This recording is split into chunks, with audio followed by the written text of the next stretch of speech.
Hello everyone, welcome to इल्म coaching classes. इस video में आपसे डिस्कस करूंगा लाइंस एंड एंगल्स के बारे में। उससे पहले हम कुछ टॉपिक समझ लेते हैं। जैसे सबसे पहला होता है पॉइंट। पॉइंट के बारे में कुछ जानने की ज़रूरत नहीं है। ये पॉइंट होता है, इसे ऐसे डिनोट कर देते हैं। और इसके बारे में क्या होता है, ना तो इसकी ना इधर लेंथ होती है नॉर ब्रेथ। यानी पॉइंट हम अ, जैसे एक कोई पॉइंट है तो ना तो इसकी लेंथ होगी ना ही ब्रेथ होगी, इसे हम बोलते हैं पॉइंट। फिर टॉपिक आता है आपका लाइन। लाइन को हम इस टाइप से डिनोट करते हैं।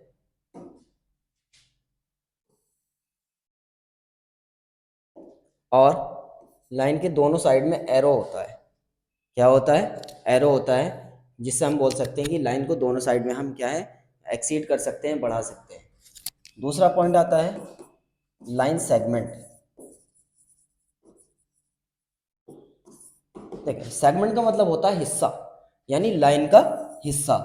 तो लाइन सेगमेंट को हम सिर्फ इस टाइप से डिनोट कर देंगे, यानी लाइन का कोई एक पार्ट हो तो उसे हम बोलते हैं लाइन सेगमेंट। नेक्स्ट आता है रे। रे का मतलब होता है कि जिसके एक साइड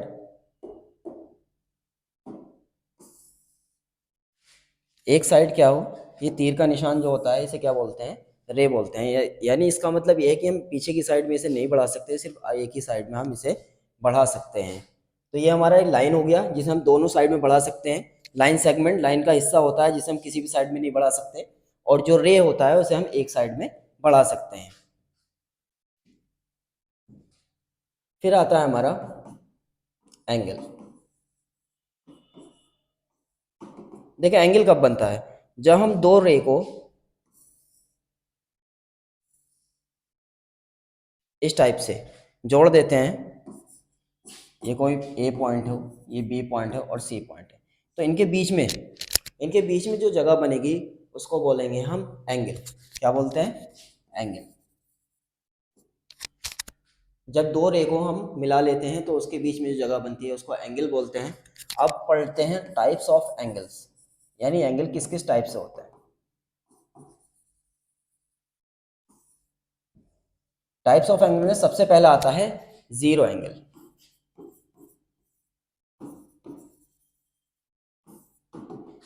जीरो एंगल का मतलब यह है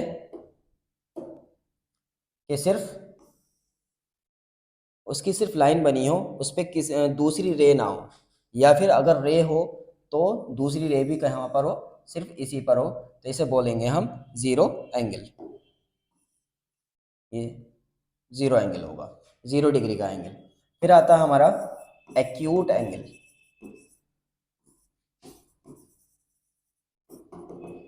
एक्यूट एंगल का क्या मतलब है?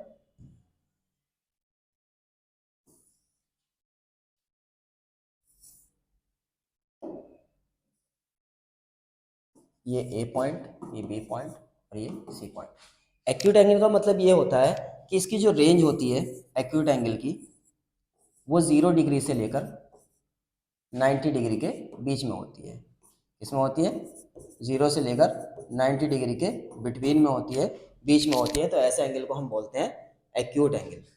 तीसरा आता है राइट एंगल।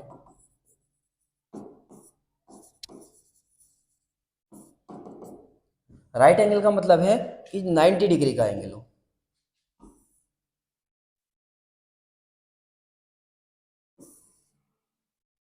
ये हमारा होगा, अगर हमारा कोई एंगल 90 डिग्री का हो यहाँ पर, देखिए जहाँ भी ऐसा कुछ बना हुआ होता है ये 90 डिग्री को डिनोट करता है, तो 90 डिग्री के एंगल को बोलते हैं हम राइट एंगल। फोर्थ आता है ऑब्ट्यूज एंगल। देखिए, ऑब्ट्यूज एंगल की जो रेंज होती है,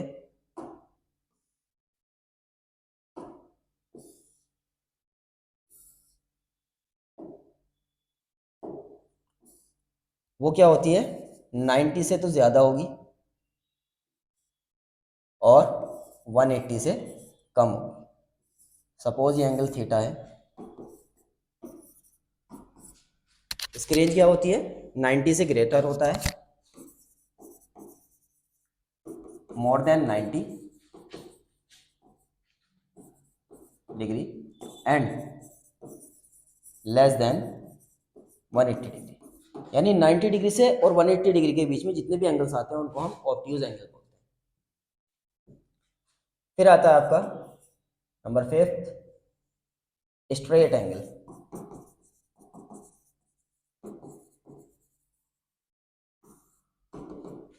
स्ट्रेट एंगल का मतलब जो 180 डिग्री का हो, यानी उस पर जो एंगल बन रहा हो कंप्लीट 180 डिग्री के एंगल को हम स्ट्रेट एंगल बोलते हैं। फिर आता है आपका रिफ्लेक्स एंगल।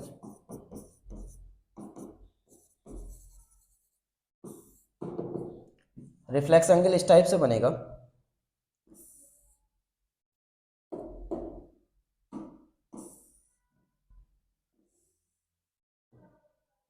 यहां पर कोई ए बी सी ये कोई एंगल बन रहा हो तो रिफ्लेक्स एंगल होता है पीछे वाला, ये यानी एंगल ए बी सी को छोड़कर, ये हमारे अंदर वाले एंगल को छोड़कर जो बाहर का एंगल होगा उसे हम बोलेंगे reflex angle.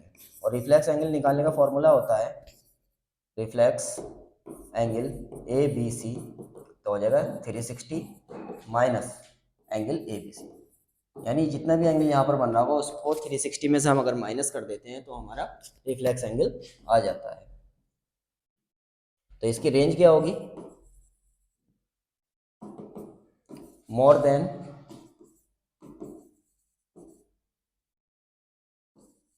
90 and more than 180 and less than 360। 360 से कम होगा, 180 से ज़्यादा का होगा। फिर आता है आपका number 7, complete angle.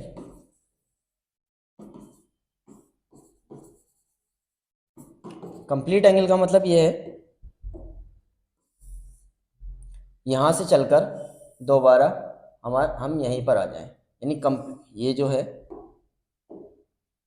Complete cycle पूरा कर लें 360 डिग्री, तो इस एंगल को बोलते हैं हम कंप्लीट एंगल। तो इसके जो मेजरमेंट होती है सिर्फ 360 होती है और ये इसको हम बोलते हैं कंप्लीट एंगल। नेक्स्ट अब ये हमारे रिवीजन कर लेते हैं। एक आता है हमारा सबसे पहले zero angle,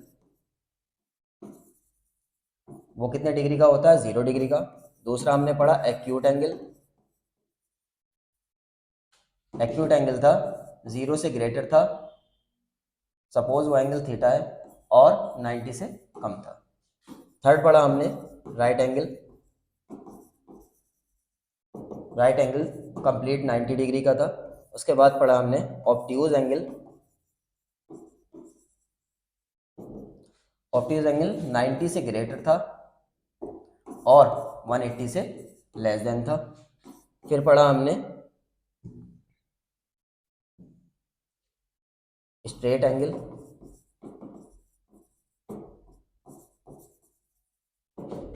straight angle complete 180 degree का था। फिर पढ़ा हमने reflex angle, reflex angle 180 degree से ज़्यादा का था और 360 डिग्री से कम का था, मोर देन 180 डिग्री और लेस देन 360 डिग्री। फिर पढ़ा हमने complete angle, complete angle 360 degree का था। ये हो गए हमारे ऑल टाइप्स एंगल, एंगल जितने भी टाइप के होते हैं। उसके बाद हम पढ़ते हैं पैरेलल लाइंस के।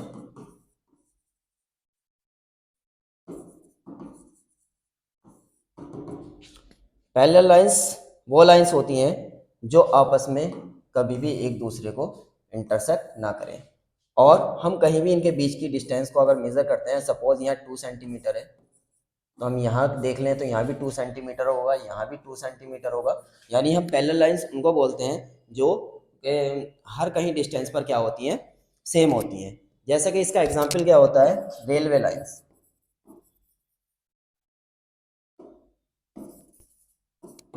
जो रेलवे लाइंस होती हैं, आपने देखा होगा जो पटरियाँ होती हैं वो कभी आपस में एक दूसरे को इंटरसेक्ट नहीं करती हैं, जिस पर वो रेल चलती है। कहाँ इंटरसेक्ट करती है? जहाँ पर उनका जंक्शन होता है, या भी जहाँ उन्हें दूसरी पटरी पर जाना होता है वहाँ पर मिलती है। लेकिन कभी भी एक एक जो हमारी ट्रेन होती है वो चलते हुए कभी भी दूसरी पटरी पर नहीं जाती है। और जो पटरियाँ होती हैं पैरेलल्स होती हैं, आगे पीछे नहीं होती, कभी भी आपस में नहीं मिलती है। फिर आता है हमारा इंटरसेक्टिंग लाइन।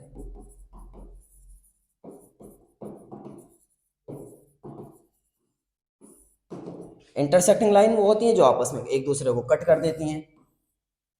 सपोज ये लाइन है ए बी और ये सी डी, ये आपस में ओ पॉइंट पर इंटरसेक्ट कर रही हैं, एक दूसरे को काट रही हैं, तो इन्हें बोलेंगे हम इंटरसेक्टिंग लाइन। अब लाइन से रिलेटेड ऐसा टॉपिक पढ़ते हैं जो कि हर एग्जाम में बहुत ही इंपॉर्टेंट होता है।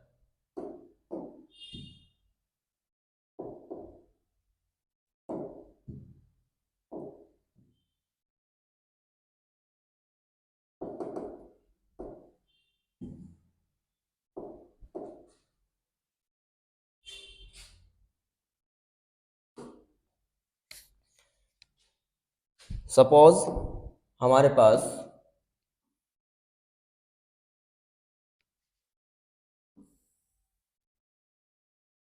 ये एक पैरेलल लाइन सेगमेंट है, ए बी और सी डी, और इसके अलावा एक इंटरसेक्टिंग लाइन है,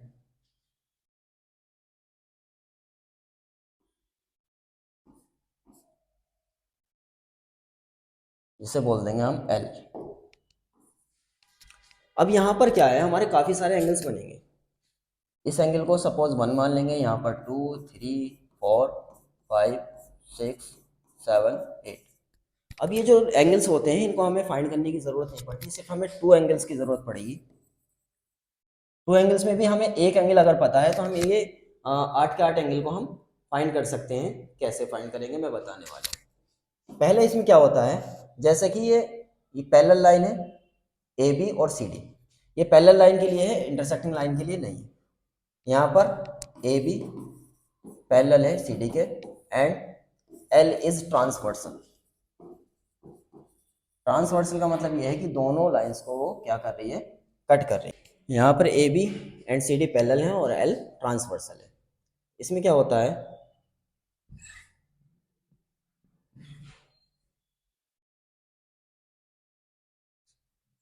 इनमें रिलेशंस होता है एंगल 1, एंगल 2, एंगल 3, एंगल 4 में। कैसे होता है, जो है हमारा एंगल 1 होता है, ये जो ऊपर वाला एंगल है इस लाइन के ऊपर, ऐसे ही इसके भी ऊपर क्या है, एंगल 5 है, और इंटरसेक्टिंग लाइन के इधर है ट्रांसवर्सल के राइट साइड में, तो एंगल 1 एंगल 5 के बराबर होगा। ऐसे ही एंगल 2 एंगल 6 के बराबर होगा। सिमिलरली एंगल 4 एंगल 8 के बराबर होगा, और एंगल 3 एंगल 7 के बराबर होगा। ये क्यों बराबर होंगे, इन्हें बोलेंगे हम कोरस्पॉन्डिंग एंगल। क्या बोलते हैं, कोरस्पॉन्डिंग एंगल। उसके बाद पहली बात, फिर आता है ऑल्टरनेट इंटीरियर एंगल।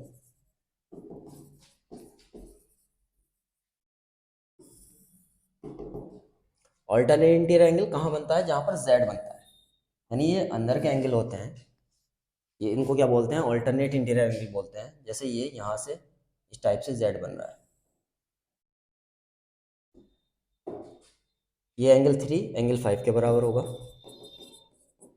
और एंगल 4 तो यहाँ उल्टा भी जेड बन रहा है, एंगल 4 एंगल 6 के बराबर होगा।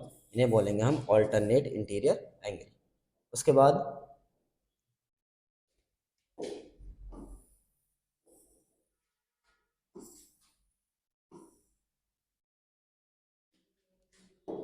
नेक्स्ट आता है vertically opposite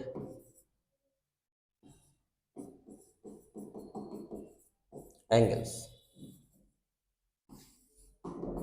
vertically opposite angle क्या होते हैं, जो अगर दो लाइन इंटरसेक्टिंग कर रही है तो आमने सामने के जो एंगल होंगे इनको बराबर भी होते हैं और इन्हें बोलते हैं वर्टिकली अपोजिट एंगल। देखें कैसे होगा, इसमें 2 4 के इक्वल होगा, एंगल 2 एंगल 4 के इक्वल होगा, एंगल 1 एंगल 3 के इक्वल होगा, एंगल 8 एंगल 6 के बराबर होगा, एंगल 5 एंगल 7 के बराबर होगा। इन्हें बोलेंगे वर्टिकली अपोजिट एंगल, यानी आमने सामने के जो एंगल होते हैं उन्हें वर्टिकली अपोजिट एंगल बोलते हैं। फिर आता है को इंटीरियर एंगल।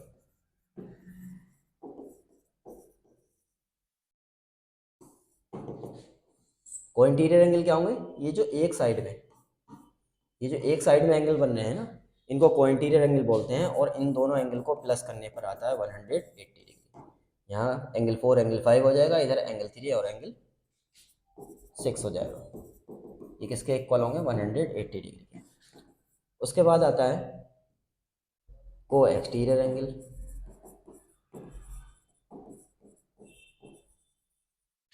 एक्सटीरियर का मतलब होता है बाहर वाले, तो बाहर वाले एंगल कौन से बने, एंगल 1 एंगल 8 और angle 2 angle 7। Angle 1 plus angle 8 equal to 180 होगा, और इधर था हमारा एंगल 7 और एंगल 3, एंगल 3 एंगल 7 के इक्वल होगा। इन्हें बोलेंगे ऑल्टरनेट एक्सटीरियर एंगल। ये हमारा एंगल का टॉपिक भी स्टार्ट हो गया। अब इसका एक एग्जांपल ले लेते हैं हम। सपोज ये ए बी कोई पैरेलल लाइन्स हैं, A B and C D, L यहाँ पर ट्रांसवर्सल है, ये एंगल दे रखा है हमें 60 डिग्री। हमें ये बाकी के सारे 2 3 4 5 6 7 8 यहाँ पर हमें एंगल फाइंड करने हैं। तो कैसे करेंगे, ये 60 है तो ये एक हमारी सीधी लाइन है, सीधी लाइन पर जो एंगल कितने भी एंगल बना लें हम, कितने भी, सबको प्लस करने पर 180 डिग्री आता है। तो यहाँ पर दो ही एंगल है, एंगल 2 और एंगल 60, तो हमारा एंगल 2 कितना हो जाएगा 180, 180 में से इसको माइनस कर देंगे, कितना हो जाएगा 120 डिग्री। अब ये हमारा 60 है तो हमारा एंगल 5 भी 60 हो जाएगा, कोरस्पॉन्डिंग एंगल। ये हमारा 120 है तो हमारा एंगल 6 भी 120 हो जाएगा, ये भी कोरस्पॉन्डिंग एंगल है। Angle 2 angle 4 vertically opposite angle है, तो ये भी कितना हो जाएगा 120। जब एंगल 4 120 हो जाएगा तो एंगल 8 भी हमारा 120 हो जाएगा। इधर 3 और 60 वर्टिकली अपोजिट एंगल है, तो 3 कितना हो जाएगा 60 डिग्री हो जाएगा। जब 360 डिग्री हो जाएगा तो ये भी 7 भी हमारा 60 डिग्री हो जाएगा। इस टाइप से हम ऑल एंगल फाइंड कर सकते हैं। तो ये हमारा एंगल्स और रेज, लाइन सेगमेंट वगैरह जो भी इसके रिलेटेड चीज़ थी मैंने सब समझा दी आपको। Thanks for watching.